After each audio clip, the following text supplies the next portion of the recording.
कौन? हाँ madam, madam क्या है, क्यों नहीं आ रहा?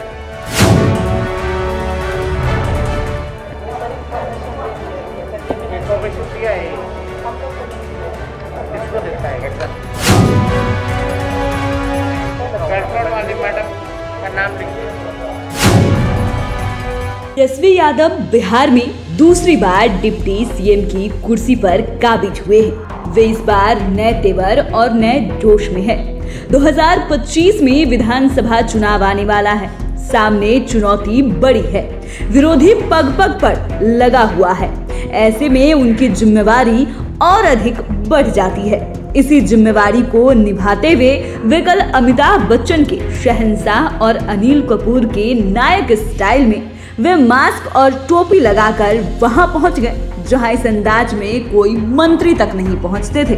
वे बिहार के सबसे बड़े अस्पताल पीएमसीएच पहुंच गए। तेजस्वी यादव का ये अंदाज आम आवाम और उनके समर्थकों को ही नहीं, विरोधी लोगों को भी भा गया। सोशल मीडिया पर भी उनकी जबरदस्त प्रशंसा हो रही है। लेकिन सवाल उठता है कि केवल तेजस्वी यादव ही क्यों, बाकी मंत्री और उन्हीं के तर्ज पर जिलों में प्रभारी मंत्री और विधानसभा क्षेत्रों में विधायक क्यों नहीं? और दूसरा, हर विभाग में ये छापेमारी क्यों नहीं? दूसरे विभाग के मंत्रियों को भी तेजस्वी यादव से सीखने की जरूरत है और उन मंत्रियों से सांसदों और विधायकों को भी सीख लेनी होगी। कम से कम उन जनप्रतिनिधियों को जरूर शिक्षा लेनी चाहिए जो महागठबंधन से जुड़ा है। और ऐसे में जिलों के प्रभारी मंत्रियों की जिम्मेवारी और अधिक बढ़ जाती है। दरअसल तेजस्वी यादव बिहार की सत्ता से लगभग 5 साल दूर रहे। 2017 में महागठबंधन की सरकार गिर गई थी, तब वे नेता प्रतिपक्ष बने। बीच में इस साल में उन्होंने नेता प्रतिपक्ष के पद से विपक्ष की भूमिका जबरदस्त ढंग से निभाई। विपक्ष में रहने का एक फायदा हुआ कि उन्होंने लोगों की समस्याओं को नजदीक से देखा। स्वास्थ्य से लेकर शिक्षा विभाग तक में लोगों को हो रही प्रॉब्लम्स को नजदीक से देखा। इसके लिए उन्होंने विधानसभा में नेता प्रतिपक्ष की हैसियत से आवाज भी उठाई। जब सरकार पीड़ितों की आवाज नहीं सुन रही थी, तब पीड़ितों और जरूरतमंदों को तेजस्वी यादव में उम्मीद दिखती थी, इसलिए उनसे मिलते भी थे। अब तेजस्वी यादव फिर से बिहार की सत्ता में आ गए हैं। उसी जगह से उन्होंने अपनी दूसरी पारी शुरू की है जहां वे छोड़ कर गए थे। लेकिन इस बार अनुभव के साथ ही जिम्मेवारी भी अधिक मिल गई है। उन्होंने सीधे जनता से जुड़े विभागों को बीड़ा उठाया है। इस बार तेजस्वी ने अपने पास 4 विभागों में स्वास्थ्य और नगर विकास विभाग को रखा है। ये दोनों विभाग ऐसे हैं जो सीधे पब्लिक से कनेक्ट करती है। आपको याद होगा जब 2019 में पटना शहर जलजमाव में डूबा था, तब तत्कालीन उप मुख्यमंत्री सुशील मोदी की भारी फजीहत हुई थी। वे खुद ही इस जलजमाव में फंस गए थे। तब नेता प्रतिपक्ष की हैसियत से तेजस्वी यादव ने सड़क से लेकर सदन तक उन्हें घेरा था और पटना नगर निगम को दोषी ठहराया था। कमोबेश यही स्थिति डेंगू और चमकी बुखार को लेकर भी हुआ था। इसे लेकर भी तेजस्वी यादव ने तत्कालीन स्वास्थ्य मंत्री मंगल पांडे को कटघरे में खड़ा किया था। अब ये दोनों विभाग तेजस्वी यादव के पास ही है। ऐसे में वे नहीं चाहते, जिसके लिए वे आवाज उठाते रहे थे और तत्कालीन सरकार को घेर रहे थे, उन्हीं विभागों की समस्याओं को लेकर वे अब खुद घिर जाए। ऐसे में शिकायत मिलते ही तेजस्वी यादव बीती आधी रात को शहंशाह स्टाइल में अस्पतालों की छापेमारी में निकल पड़े। 3 अस्पतालों का उन्होंने निरीक्षण किया, लेकिन चर्चा में सबसे ज्यादा पीएमसीएच है।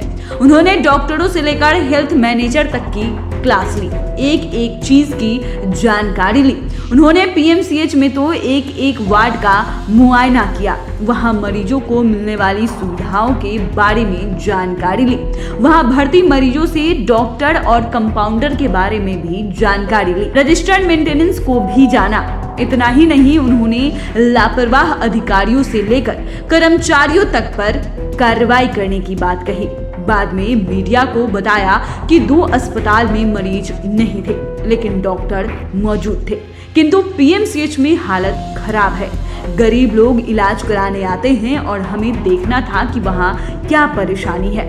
वहाँ हर चीज में लापरवाही पाई गई, इस पर जरूर कार्रवाई होगी।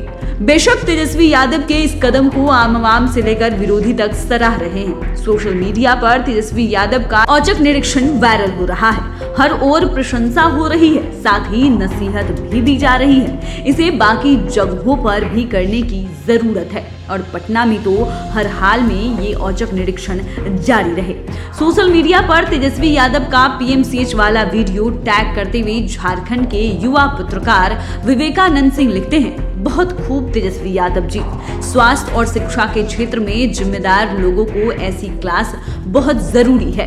बीजेपी समर्थित मधुमणि लिखते हैं, सरकार किसी की हो, बेहतर प्रयास की तारीफ तो होनी ही चाहिए। बहरहाल तेजस्वी यादव के प्रयास की बेशक सराहना हो रही है। ये बेहतरीन काम भी है। जब वे विपक्ष में थे, खुद ही दवाई, कमाई, सिंचाई, कार्रवाई का मुद्दा उठाया था और जब सरकार में वो आए हैं तो उन्होंने अपने पुराने वादों को दोहराते हुए कहा कि अब वे इस पर अमल करेंगे और अब वक्त आ गया है अमल करने का। पीएमसीएच में आधी रात की गई छापेमारी उसी का पहला कदम है और ये कदम उन्हें अन्य विभागों में भी उठाने की जरूरत है। पॉलिटिकल एक्सपर्ट की माने तो सिर्फ तेजस्वी यादव ही क्यों, बाकी मंत्री क्यों नहीं। वे सलाह भी देते हैं कि तेजस्वी यादव अपने विभागों के अलावा अन्य विभागों की भी डिप्टी सीएम के नाते मॉनिटरिंग करें और अन्य मंत्रियों का भी लेखा जोखा ले, ताकि स्वास्थ्य की तरह ही शिक्षा, नगर विकास, भूमि विकास, राजस्व समेत पब्लिक कनेक्ट से जुड़े हर विभाग में काम दिखे। पब्लिक को भी शिकायत का मौका नहीं मिले और न ही विरोधी इस पर पॉलिटिक्स कर सके। अगर ये जारी रहा तो बेशक आने वाले दिनों में तेजस्वी का तेज और बढ़ेगा, क्योंकि चुनौती उन्हीं को उठानी है और 2025 सामने है और आप जानते ही हैं कि पॉलिटिक्स की डगर बहुत आसान नहीं होती है। इसलिए तेजस्वी से अन्य मंत्रियों और महागठबंधन से जुड़े जनप्रतिनिधियों को सीखकर उन्हीं की तरह बैटिंग करने की बेहद जरूरत है। पटना से राजेश ठाकुर की स्पेशल रिपोर्ट। अगर आपने अभी तक चैनल को सब्सक्राइब नहीं किया है तो सब्सक्राइब कर ले, फेसबुक पेज को लाइक करना बिल्कुल भी ना भूले। वीडियो देखने के लिए आपका धन्यवाद।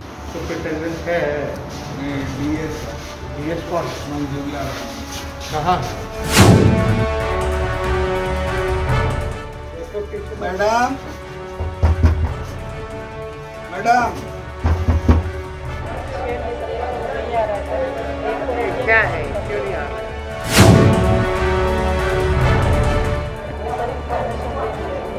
इन्फॉर्मेशन दिया है, किसको देता है? गड़बड़ वाली मैडम का नाम लिख